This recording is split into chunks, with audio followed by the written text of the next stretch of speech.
In this lesson, we will be learning about using data flow architecture. In the last lesson, we have learned about the role of object-oriented paradigm in software architecture. Now, we will talk about the data flow architecture.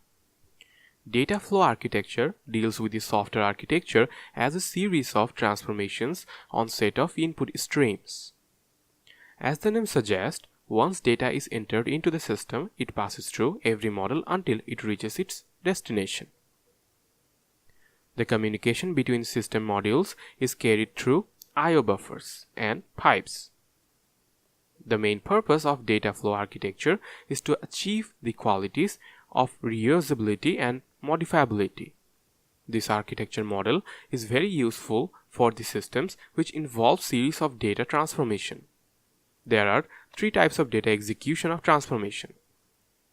First one is batch sequential, pipe and filter, and process control. Batch sequential. In batch sequential technique, data transformation can start its own process only after its previous subsystem is completely through. The flow of data from one batch to another, communication between the subsystems is carried through temporary files which can then be removed by the upcoming subsystems. It is appropriate for those systems where data is batched. There are many benefits of using batch sequential as it provides you with simpler and easier divisions of subsystems. The only disadvantage of this technique is that it does not provide concurrency. Pipe and filter.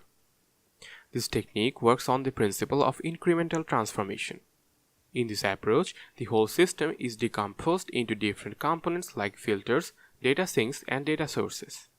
The communication between components is carried through data streams. The main benefits of using this technique is that it provides incremental and concurrent execution. This technique is made of two parts, pipe and filter. Pipes are streams of character which exist between two filters. A pipe can transfer the data stream from one filter to another. The filter is a data stream transformer which transfers the data from input filters to output filters.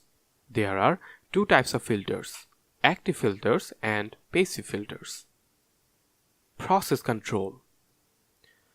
This is the type of data flow architecture in which data is neither pipelined nor batch sequential. A set of variables control the flow of data.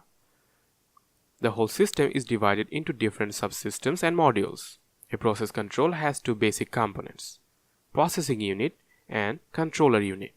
This technique is useful in following areas: in real-time systems like nuclear power plants and automobiles, also in embedded systems.